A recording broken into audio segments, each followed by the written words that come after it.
Di rinse and repeat. May tanong ko Hindi about lang chart. yun, yung more sa personal, sa love life, sa relasyon, hindi ka ba nagkakaroon ng parang, in a way trauma na papaksal pa ba ako? Me? Will I go to the next step kung ganito rin naman I'm talaga very ang happy ending? right now. So, parang, so like for me, parang, you know, you can't, I don't doubt God's plans for me. I don't doubt the process anymore. In fact, parang, that's what I live for, is the process. So, nandun na ako sa, you know, I'm in that stage in my career where it's almost like Tito Eddie. I like to jump into these projects and enjoy the process.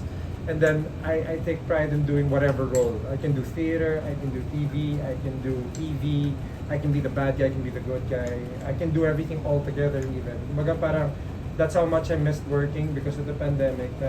I like to do 3 projects at the same time or 4 projects at the same time and stretch myself. And part of the whole thing is for everyone to see na I did it all at the same time. And they're like, paano niyo ginawa yun? Diba? That's kind of like my route right now. Parang sama na Tito Eddie, who I really do idolize. Na parang, you know, magugulat ka na lang kay Tito Eddie in 1 year, dami niyang pelikula, different types of characters, different types of roles. Some projects do well, some don't. You know, sometimes he does an indie movie, sometimes he has a mainstream movie. So parang I'm in that point in my career where sinistretch ko sarili ko bilang artista na I can, you know, maybe that's why I have a lot of work kasi nga I'm easily casted for things. Kasi di rin ako maarte. For me parang, like I said, parang I pride myself in, you know, parang they give me a project like this and then it's not exactly, diba, on paper, it's not exactly, diba, the title role tulad niya sinabi. But parang parang I pride myself nga in this kasi I'm able to elevate it. And I do believe if I work hard, if I prepare for it, if, you know, if things come together where the director likes what I'm giving, and then it usually flies. Parang it usually works out. How do you find balance? What's a day like for you given that? Me? How do you find time for love, for other things? I've come to realize na parang I just stay very truthful to my process. So like for me, every single day I read my scripts. Every single day, if I'm not in a project or if I'm not doing a project, I'm constantly reading scripts kasi I know one day madadatnan ko tong role na to. And if I do read it, if I try to perform it, if I experience it one time, when they offer me something like this, it's gonna be better. It's gonna be more refined. Hindi na raw. Diba? Kasi like, parang, you know, in an actor's career, you start out raw, like emotions. Diba? Parang raw emotions, parang hindi ma-acting. And then you go through your career and then you're constantly looking for ways to refine it. Constantly looking for ways to be better and grow, diba? So, for me, parang, yeah, one thing na hindi ko tinatalikuran yung proseso ko. And at the same time, I have theater in school to thank for that. Like, I can, diba, parang, I only see things this way because of theater in school. And then at the same time, people in the set, they appreciate it. Kasi nga parang, especially the writers, kasi I'm really attached to the script for the whole of the thing. Like I said, like Secretary Kim, the script of this thing, up until my last day, I was still doing repetitions and still reading the script. So, nahanapan ko pa rin. Alam mo yun, I'm constantly looking for things for it. May tanong si Natalie. Yeah. Paano gawin lang? Like, paano mo gawin na pamalaki sa inyo? Like, alam mo, honestly, now, Hindi ko naman magaling ganyan, di ba? I think I'm better now. Parang honestly, parang I think I'm better at it now, and only because it's a bit more private. Like kami naman, we're not keeping it secret, pero parang now it's a lot easier when it's private. Parang, you know, there's no pressure posting things, there's no pressure, a lot of things, but parang, and plus, it feels more personal kasi, you know, the things I share with Chi, diba, I just share it with her. I don't share it with the whole world anymore. Learned na eventually. Yeah, certainly I have, you know, like, I'll take the opportunity to thank all my relationships in the past because it's put me in this position na I'm just logical and rational. Then at the same time, parang less dramatic about things. Kasi nga I don't drink anymore. Yeah, so, Oh. We respect your 3 years. Oh, wow. Gano'n ka 3 years? 3 years. Bakit, Jake? Bakit may bago? Me?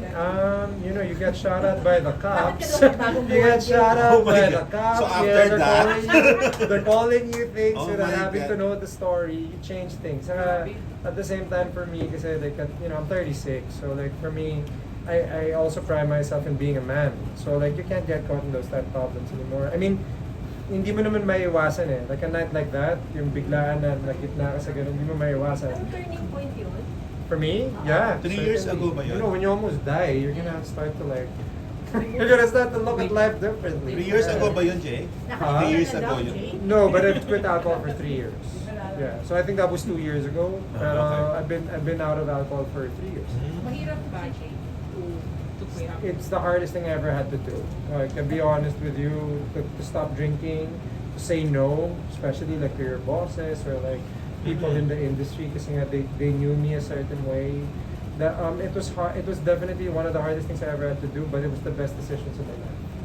Kahit mga tipong ano lang, mga lifeline. No, it doesn't start. For me, it's like again. Yeah. Ako, Jake, ano pala, i-train mo yung isang Gaano katagal yung months na parang transition na talaga totally stop? Total stop. I want cold turkey. May sasabi mo, Ro? 30? Yeah, Ano nga pwede mo ma-advise? May sasabi mo For dyan. me, to advise about it, I would say na you have to be very decided and you have to cut ties. You have to cut, like as difficult as it is, but you have to cut people in your life, especially like people na, you have a bond of drinking with or ganyan. Nakikinat ka talaga. I cut a lot of people out. Nah, I had to, to make solid changes, to make real changes, and solid changes, and like, to work a schedule like I do mine, you don't really have a lot of time for other things aside from work. And if I do have time, of course I want to spend it with my loved ones, family, and my loved ones. We respect your privacy, no? Pero can you share with us what a steady relationship feels like? Wow, really good. Like, be very honest. I mean, I'm not putting any labels on ours yet, of course, like parang, but I would say na parang, this is the happiest I've been in a very long time. And like, I want to keep it that way. And like I said, parang for me kasi, before, parang, for me, parang, siguro sanay ako na ako yung inaalagaan in a lot of those relationships. But for the first time in my life, na parang, I don't really need someone to take care of me. Let me be the one to take care of me. Parang ganun. Yeah. Does that make sense? Ikaw nag-aalaga kay Chi ngayon. For me, yeah, I would say I'm doing my best to do it. Of course, like I'm doing my best to do it, but at the same time, parang I'm just doing my best to be a man at this point. Parang, I'm trying, like I said, parang for me, I don't shy away with my age and responsibilities. I take full accountability for my life and my mistakes. And at the same time, parang, in a way, whatever me and she have, parang, this is the most rational, most logical I've been. So kahit may problema or like there's any sort of drama, I know I can overcome it or alam ko maayos namin. And at the same time, parang nandun na ako sa posisyon na, yeah, like, okay na ako na, alam mo yan, I'm happy being a man and taking care of the people that I love. Parang I really pride myself in that. Jake, advice ko yan ni Pao, yung maging keep it private. Not really. I think I came to that decision on my own. It's something na I came up with on my own, and at the same time, parang, yeah, it's just learning from the mistakes that you've done in the past. But I'll always be thankful to all my relationships in the past because lahat ng relationship na yun taught me something and it's put me in the position I am today.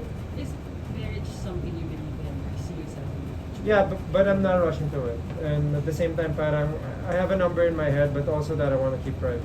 40, di ba? Surprise. Di ba 40? For me, parang ang hirap when you put a distinct number to it, may pressure eh. So like for me, parang I just want to enjoy and at the same time want to take care of the people that I love. And when the time is right, the time is right. Bakit sobrang happy kay Chi? Anong mga ginagawa niya to make you happy? She's amazing. Like, let's just put it that way. Like, let's just put it, like, for me, parang not to elaborate too much, but she's a very amazing person, sobrang bait. And like what I said before, what I love, one thing that I really, really like about her, or like, really admire about her, is her journey.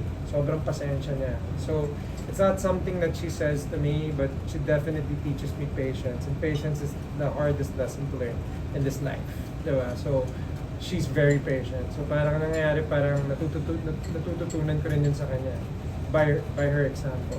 Jay, kanina nung wala ka pa, na pag-usapan namin, Neil, wala pa kayang anak si Jake? Wala pa.